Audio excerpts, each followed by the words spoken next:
Here's how to use Secure DNS. This setting is disabled on managed browsers.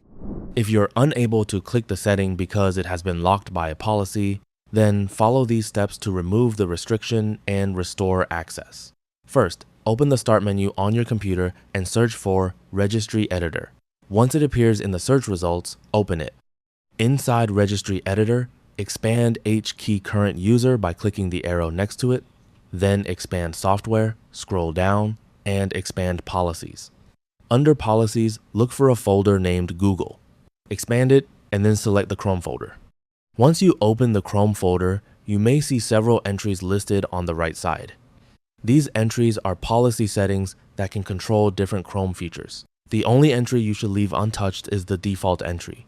Any other entries shown in this folder should be removed. To do that, right-click each policy entry and select Delete, then confirm the deletion when prompted.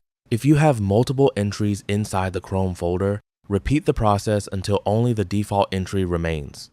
Now, if you don't see the Chrome folder in this location, there is another place where these policies may be stored. Go back to the left panel and expand H-key local machine. Then expand Software, expand Policies, and look for the Google folder.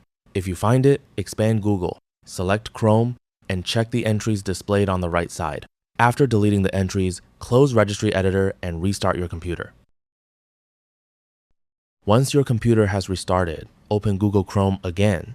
Click the three dots in the top right corner and select Settings. From the left menu, click Privacy and Security, then select Security. Scroll down until you find the Use Secure DNS section.